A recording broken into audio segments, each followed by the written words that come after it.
Hello, friends, and welcome back to the Looli Gaggle podcast. If you are someone who feels like hair care has gotten a little out of hand, everyone has these 10-step routines and all of these endless products. It seems like there's a new one being recommended. At the same time, one is apparently not good for your hair. It gets confusing.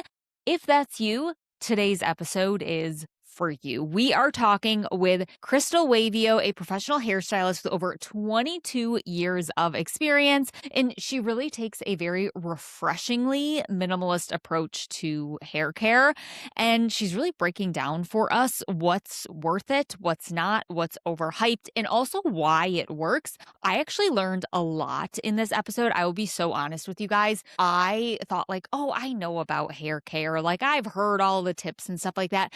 I got so many product recommendations, and I understand now why products are recommended for certain things. Like I had no idea that so much antimicrobial aspects and scalp health were influencing these products. And now I'm understanding why bamboo, why different oils are recommended and used all the time. A lot of it is for antibacterial properties, but again, learned way more than I was expecting in this episode. So I'm really excited to share it with you. But this episode, we set it up kind of like a Q&A style. I actually pulled a bunch of different TikToks for Krystle and myself to review. So it's very trendy, yet let's break down those trends and talk about what works. We talk about slicked back hairstyles, hair washing frequency, hair oils, different tools, different habits that make the biggest impact over time. So I'm very excited for you to listen to this episode. And before we jump in, if you are listening, we would love if you took a moment to rate and review this podcast on whatever platform you are listening on, whether it's Apple Podcasts, Spotify, YouTube, or if you are listening in the Looli app, hop over to one of those platforms, please, and just let us know what you think of the podcast. It is the best way to help grow and help allow us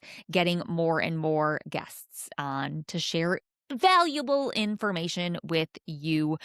Also, with the app, we do have an extended episode where we ask her a lot more rapid fire questions. So if you're listening to this and you have the app, hop on over there. We've got extended episode there.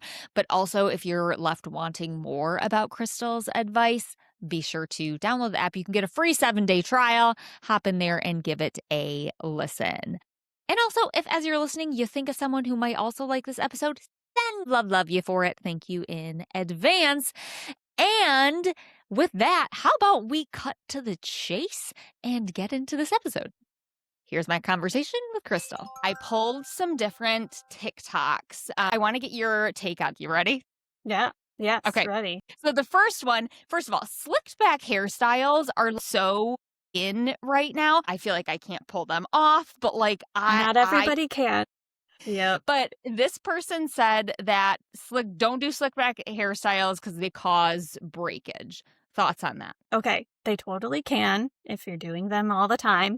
If you're not using the right tools, for instance, if you're using those tight rubber bands that can break your hair, lots of bobby pins all the time, shoving them in, not being careful, placement, all of that. But for a special occasion or once a week or something, a slicked back clean style is totally fine. You just got to be careful. Do you have like a set of rubber bands or elastics or anything that you love? Yeah. So I use a variety of hair elastics from the little tiny clear ones for specific styles, when you're tying off a braid or something. But as far as like pulling the hair back for a wedding hairstyle, they're like a hair elastic with 2 hooks on the ends. No. So when you pull the hair into a ponytail, you hook it into the ponytail and you wrap it around a few times and then you hook it again. So that and then you're not pulling the hair through the ponytail as you're tightening it up, Do you feel like, is that where a lot of the breakage comes, is when you like pull the hair through the ponytail? I think sometimes, other times it's just having it so tight and those little tiny elastics. I wouldn't use those little tiny elastics for a slick back bun or ponytail all the time because those are tighter. It's such a thin little band. I think I use a lot of Goody Hair Okay. Yeah. ties for myself, they're softer, they're stretchier. Just Okay. depends on the style and like if it's for an event hairstyle or, like a one-time thing or for a daily style. The Yeah. next this one, I'm very curious because I do this. Going 7 days without washing your hair is too long. This one, like, it was like a gut punch to me because I was like, I wash my hair every 7 days. Thoughts on that? Well, is washing it every 7 days working for you? Yes. Okay. I feel, yeah, everybody has their own opinion on it. I wouldn't go more than 7 days. It depends on your scalp, the oil production, if you have dandruff, if you have any other type of conditions, how much product you're putting in it, the type of hair you have. It all really depends on the person. I do every 2 to 3 days, and I find that that's good for me. I know that if I wash my hair every day, it does tend to get a little drier, but I can't go more than 3, sometimes 4 days. My hair is a little on the finer side, so if you're constantly spraying dry shampoo in it, that's going to build up. Your oils are going to build up and cause it to look dirty. And you have the risk of bacteria buildup in the hair follicle, not removing all that dirt and grime and skin and the dead skin, the shedding hair. I wouldn't go more than 7 days.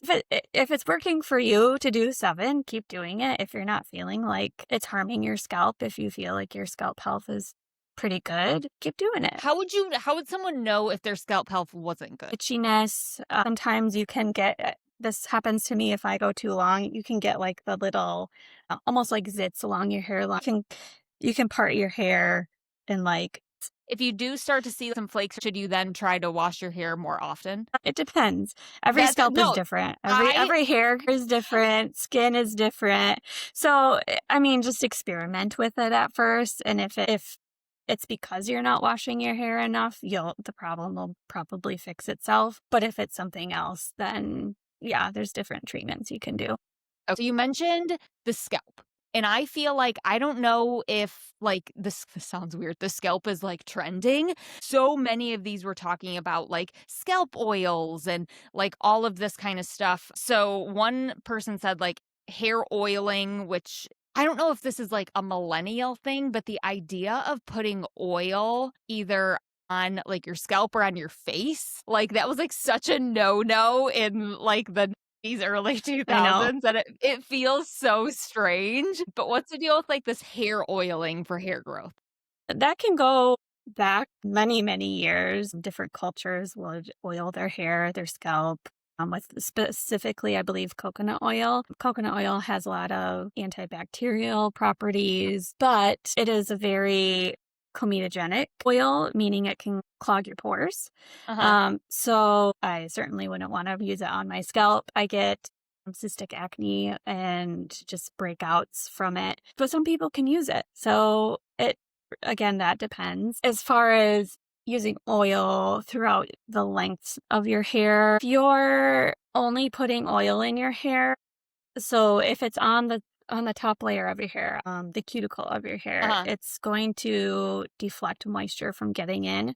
So if you're putting oil on your hair, you want to put moisture in first and then put the oil in. So Okay. then it locks it in versus not allowing any oil or any moisture to penetrate the hair, the shaft, and through the cuticle. What are some examples? Add moisture before you added oil. There are some like smoothing, moisturizing, leave-in Okay. conditioner type things. I use a moisturizing conditioner as my daily conditioner. So making sure that you do use a conditioner after you shampoo your hair is super important. Shampooing your hair opens the cuticle of your hair to allow to cleanse it. If you're not putting conditioner in your hair after you shampoo, it's not putting in the moisture and all the nutrients and sealing the cuticle. Okay. A lot of Okay. people That makes think sense. that if you want more volume, you just want to find like a volumizing conditioner. You don't want to Okay. skip the conditioner. What's your thought on 2-in-1s? No. I mean, for like, if a guy has super short hair and, doesn't really care too much, that's fine. Yeah. But Okay. as far as keeping your hair healthy, I don't recommend it. Now there are not shampoos, no poo. It's like a cleansing cream where it is kind of like a 2-in-1, but it's just a really moisturizing, cleansing balm. Almost, Okay. it doesn't suds up or anything. New Wash is a brand that I know people love.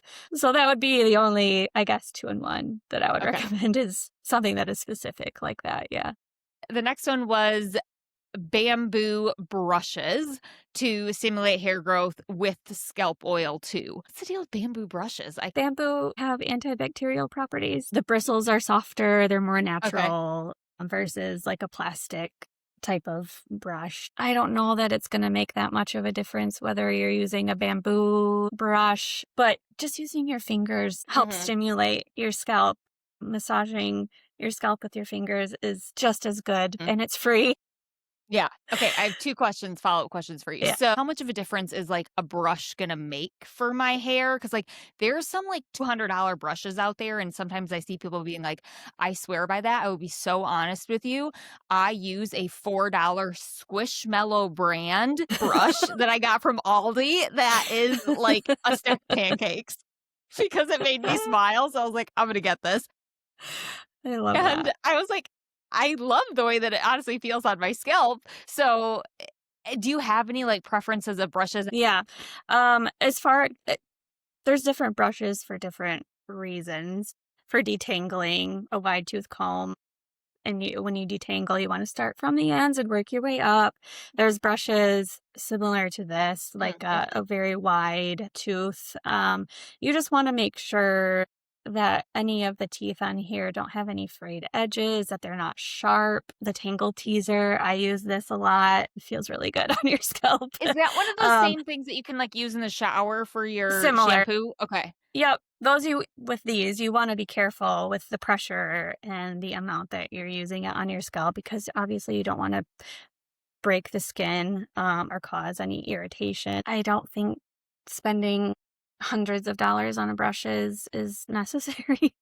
If they swear by it, good for them. But a lot of it, I think, is the vibe and the Yeah. aesthetic.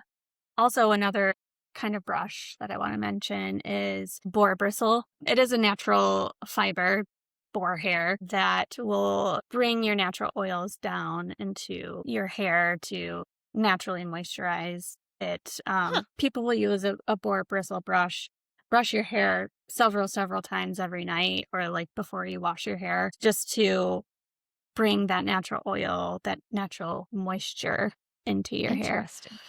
Interesting. And is it, like, do you know what's special about the boar bristles themselves or It's a natural hair. It grabs Okay. onto Okay. the oils and distributes it Gotcha. throughout your Okay. own hair. This next one, my jaw literally dropped a 20-step routine. I'm just going to read you this list and then you can just Yep. kind of like point out, buckle up, buttercups. We have bamboo brush, gua sha. I don't know if she's doing her whole hair, her scalp. I thought those Yeah. just were for faces. Yeah, there's Comment. different gua sha tools that are similar to like the shape of a bamboo brush. Again, it's just stimulating the scalp, Okay. stimulating the hair follicles and blood circulation. It can also Wild.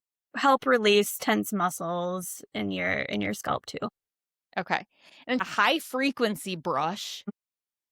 What is that? Stimulates hair growth, Okay. promotes a healthy scalp, stimulates uh, blood flow, circulation. Again, all of this is all very similar. You don't have to do all of it. Okay. Okay. Any Yes, thoughts? rosemary, I don't personally use it, but I know a lot of people do. It's Okay. something good for hair growth and antibacterial Okay. properties. So scalp scrub, scalp oil, we kind of talked about the scalp, hair mask, wait 30 Mhm. minutes, shampoo. She puts it on one of those scalp massagers that we talked about. Any pros and cons with those scalp massagers? I know you mentioned like not going too hard. Anything else? Yeah, I think your fingers work just fine. If you Okay. want to have a brush for the aesthetic, for the extra spa feel, yeah, that's great. But some of them, they're pretty pointy. Be careful. You have to be careful. You don't want to break the skin. Like sort of like a weapon. Okay, then shampoo, condition, leave-in protector. Do people need to use a leave-in protector if they don't use heat on their hair? You don't have to. Nope. Then she does a detangle brush, styling cream, blow dry, then a thermal brush, which I think a thermal brush is just one of those like A circular heated. heated thing, that's what I use. Any thoughts on those? If you're styling your hair with heat, even a brush like that where it doesn't necessarily get to the temperature a hot tool would, a curling iron or a flat iron, you do want to use a heat protectant if you're doing Okay. that several times a week for sure. Those are usually pretty gentle unless you can get your hair tangled up in it. If the barrel is too small, it's easy to get your hair tangled in that as you're, Okay. curling it or bringing it down through the ends. Just be careful. I Use your love use using your them. common sense, guys. Yeah. So then scalp serum, hair oil we talked about, hair perfume, I'm assuming that's just for, like, nice That's a gimmicky thing. smelliness. Yeah.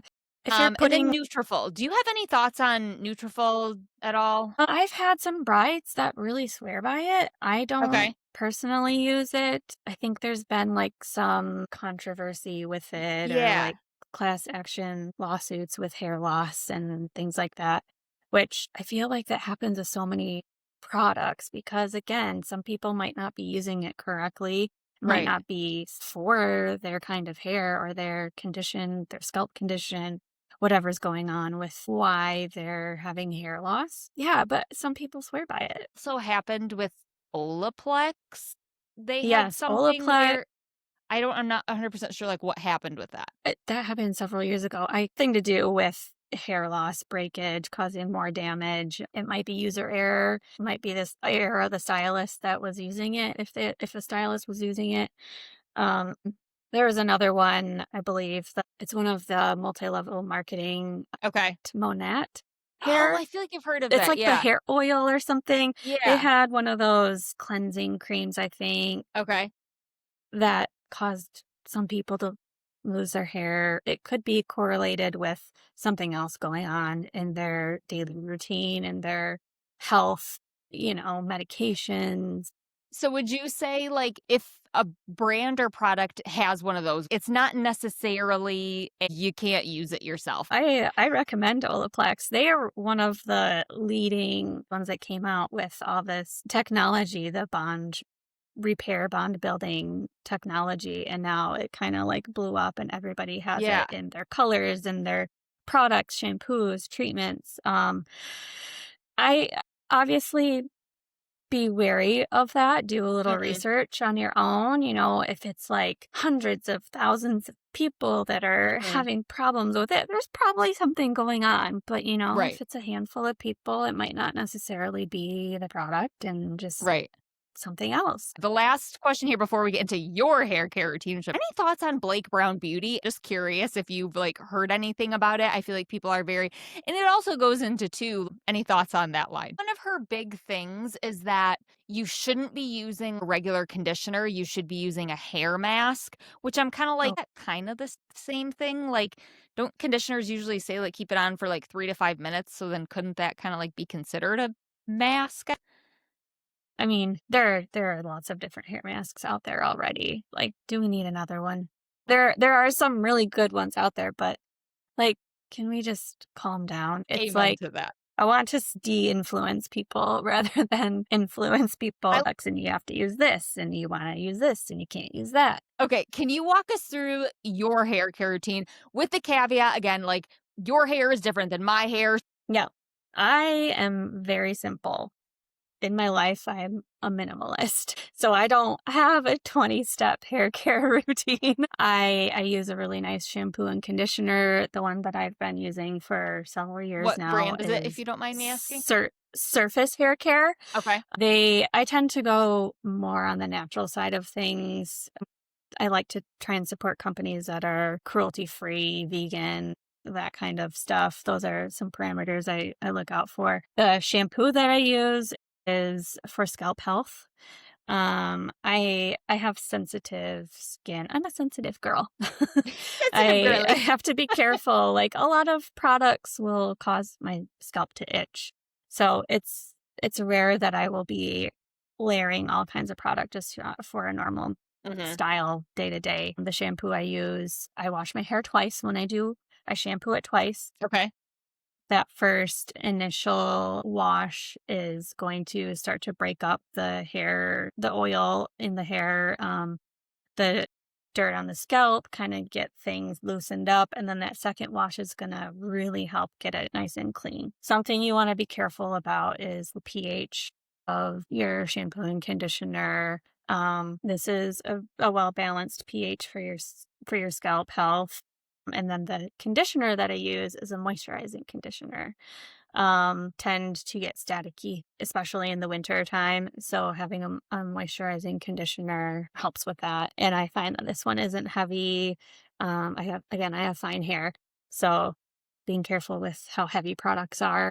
And then if I'm styling my hair with heat other than just a blow dryer, I use the Kenra blow dry spray. Okay. I'll spray that in. And this is what I do for my brides too. They get a blowout with their services. So I love using the blow dry spray from Kenra. It has thermal protection. It speeds up the drying time. It adds a little bit of volume. Fine. It's weightless on the hair.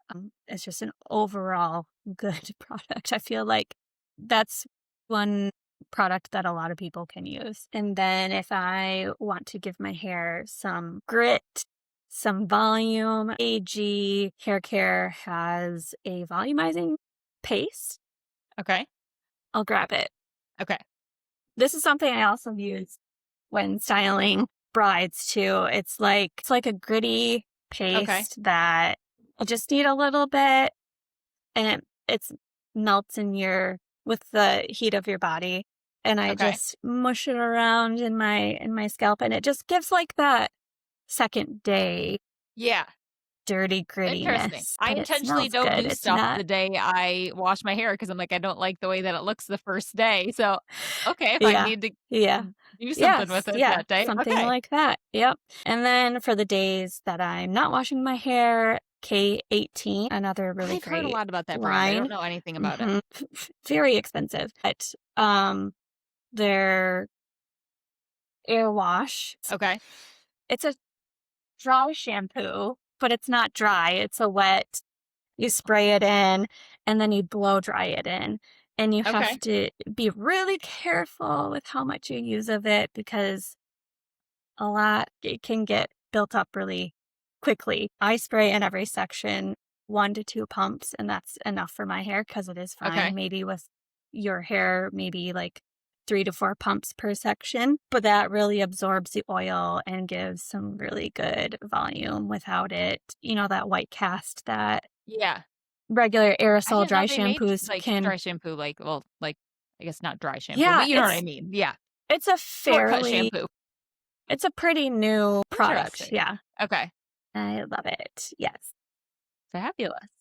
Yeah. And that's my routine. And then I just love it. I just feel like we totally overcomplicate things. I feel like when you always ask the actual experts, it's it's very nice to hear. And I think you gave some really great product recommendations there. So thank you. Now, you're welcome. What would you say are some non-negotiables when it comes to a hair care routine? Shampoo, conditioner, double cleanse, and then with the conditioner, it seals the cuticle, seals in the moisture, the nutrients that the conditioner has in it. Regular trims. Okay. If you're growing your so that's going to depend how often. If you're trying to grow your hair out, to my clients I recommend 8 to 10 weeks. You can do a little trim. Again, that's going to depend on the condition of your hair. If your hair is more on the dry side, more damaged, if you're highlighting it often, maybe you need to do something a little sooner. But 8 to 10 weeks for a tiny dusting would be great. But if you want to keep the length of your hair, your style, 4 to 6 weeks is a good. Yeah. Okay. Fabulous. And then best styling tools. I feel like there's a million different options. And then also ranges from $30. There's the $500 Dyson things. Yeah. Any thoughts? Okay. So I love my Dyson hairdryer. I have one of the first generation ones. I really love it. The shape of it, the design, the weight of it. It's just really nice. Do you feel like you get a better blowout with that than you do a regular one? I do. Wonder Yep. why do you think Yep. that is? The airflow of it doesn't get too hot. The concentration of the nozzle attachments, a lot of you might have seen some of the hair dryers out there, like with ions, Yeah. stuff like that can help with the hair, protecting your hair as it's drying with the heat, uses less heat. Okay. And I don't have a Dyson Airwrap, just the regular hair Okay. dryer. I'm not sure that for some people, I think the Airwrap works in like holding the curl, but with my hair, if I need a curl to stay, I need to use like a hot tool, like a Okay. curling iron or a flat iron. My favorite hot tool line is Hot Tools Professional. Okay. I think that's So what I like have. Yeah. with the curling irons, I ever since school I've stuck with it. Okay. I've tried different brands before of just like the traditional curling irons and the Marcel curling irons. Hmm. I always go back to Hot Tools. They have some really great ones. You can buy them at places like Ulta or Sally Beauty, I think, has Hmm. them. You have a professional line that you can only buy at a supply house, with a Hmm. license. But the Okay. ones out there for the general purchase are great too. So good. The ceramic coated, yeah, they're very nice and they last a long time. GHD also has a really great line of hot tools. I use their flat iron. That's one of my favorites. So yeah, GHD and Hot Tools, those are my go-tos. Those are my tried and true. What's a common piece of hair advice that you wish people would stop believing? That dirty hairstyle's better. If your stylist knows what they're doing, they're going to use the product to dirty the hair. Oily hair, first of all, is gross to work on. I can only imagine. If you're getting your hair done for a wedding and you're in the bridal party, don't you want to be like fresh and clean? It's going to be This a is my long dirty day. self. Yeah, yeah.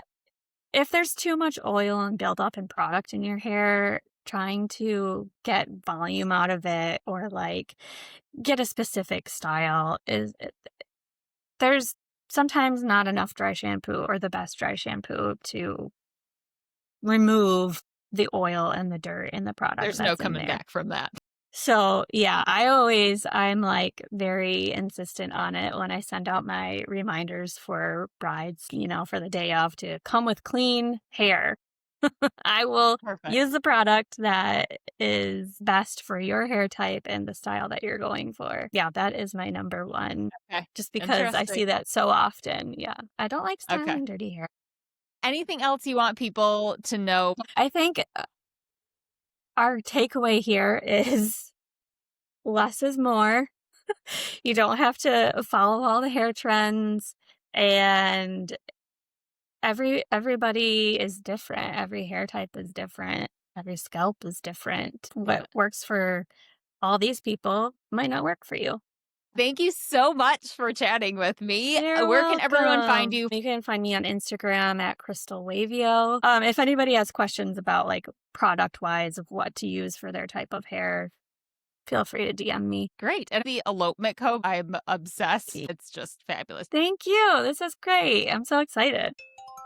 So, was I right or was I right? I feel like I bet you at least came away with one or two different recommendations. Some of my biggest ones were the hair ties with the hooks. And I thought that was a really great one. And then also I thought it was really interesting, her dry shampoo. Well, her actually wet dry shampoo for the non-hair washing days. I was like, that's a good little recommendation there. Hopefully you learned something. You enjoyed this conversation. Like I said, we do have a whole extended conversation if you're wanting more with Krystle in the app. We ask her more questions, get more advice. So be sure to hop over there. We will link it in the description here of this episode. You can get a free 7-day trial. So hop in there and give it a listen. We do those extended episodes for all of these as we ask them just some more questions into the nitty gritty of it. And again, guys, if you liked this episode, please give it a rating or review on whatever platform you are listening to. Subscribe to the channel on YouTube, follow it on Apple Podcasts or Spotify. And if you're in the app, hop on over there and do the same. We'll love you forever for it. And it really, like I said, just helps us allow more guests, better guests, more frequency, all of the things. And like I said, share it with someone who you think would love it as well. But thank you so much for tuning in to another episode next week. If you listen to these every week, we have another routine wellness podcast. So we're going to be talking with another very popular person in the health and wellness space, literally walking us through a day in the life. I love these episodes, you guys. I hope you guys are loving them too. They are just so interesting. I love being a fly on the wall in someone's routine, but also I get a lot of ideas from them, and it's nice to hear someone's opinion. I also really love the section where we ask, like, what have you tried that you didn't like? I find that very, very refreshing. So thank you for tuning into this episode, and we'll see ya in the next one. See you later.